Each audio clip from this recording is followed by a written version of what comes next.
అనగనగా ఒక అడవిలో ఒక కుందేలు ఒక తాటి చెట్టు కింద పడుకొని సుదీర్ఘంగా ఆలోచిస్తూ ఉంటుంది.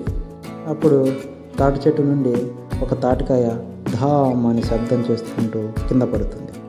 ఆ శబ్దం విన్న కుందేలు ఉలిక్కిపడి లేచి ఆకాశం వైపు చూస్తూ, ఆ సమయంలో ఆకాశం అంత నల్లగా చీకటిగా కనిపించడంతో అమ్మో ఆకాశం విరిగి పడుతుంది అని లేచి అక్కడ నుండి పరుగో పరుగు అలా వేగంగా పరిగెత్తుతూ వెళ్తున్నప్పుడు దారి మధ్యలో కుందేలుకి ఒక జింక కనిపించి కుందేలుని ఆపుతుంది. ఎందుకు పరిగెత్తుతున్నావు అని అడుగుతుంది. అప్పుడు కుందేలు ఆకాశం విరిగి పడుతుంది, పరిగెత్తు నువ్వు కూడా అని అంటుంది. ఇక వెంటనే రెండు కలిసి పరిగెత్తుతూ ఉంటాయి. అలా కొంచెం దూరం వెళ్ళగా వాటికి ఒక పులి ఎదురు వస్తుంది. ఆ పులి వాటిని ఆపి ఎందుకు పరిగెడుతూ ఉన్నారు అని అడగగా జింక పులితో ఆకాశం విరిగి పడుతుంది, పరిగెత్తు పరిగెత్తు అని అనగా వెంటనే మూడు కలిసి అక్కడి నుండి పరిగెత్తుతూ ఉంటాయి. అలా కొంచెం దూరం వెళ్ళగా వాటికి ఒక ఏనుగు ఎదురుపడి వాటిని ఆపుతుంది. ఎందుకు అలా పరిగెడుతూ ఉన్నారు అని అడగగా ఆ పులి ఆకాశం విరిగి పడుతుంది, పరిగెత్తు నువ్వు కూడా అని అనగా నాలుగు కలిసి పరిగెత్తుతూ ఉంటాయి. అలా మరికొంచెం దూరం వెళ్ళగా వాటికి ఒక సింహం ఎదురుపడి వాటిని ఆపుతుంది. ఆపి ఎందుకు అలా పరిగెడుతూ ఉన్నారు అని అడగగా ఏనుగు సింహంతో ఆకాశం విరిగి పడుతుంది, నువ్వు కూడా పరిగెత్తు లేదంటే చనిపోతాము అందరం అని అంటుంది.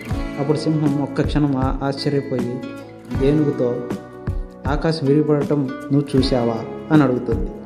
అప్పుడు ఏనుగు నేను చూడలేదు, నాకు పులి చెప్పింది అని అంటుంది.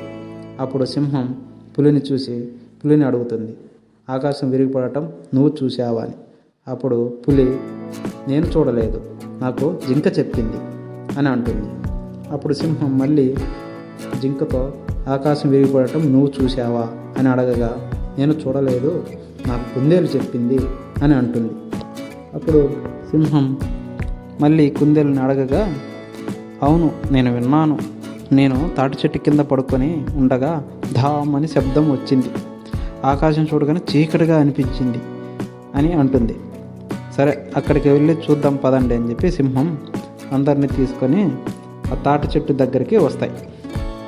అక్కడ కొన్ని తాటికాయలు కింద పడి ఉండడం గమనిస్తూ ఉంటాయి. ఇంతలోనే మళ్ళీ ఒక తాటికాయ ధామ్ అని పడుతుంది. అది చూసిన సింహం ఇదేనా ఆకాశం విరిగిపడడం అనే కుందేలుని అనగా కుందేలు సిగ్గుతో అక్కడి నుంచి మెల్లగా జారుకుంటుంది.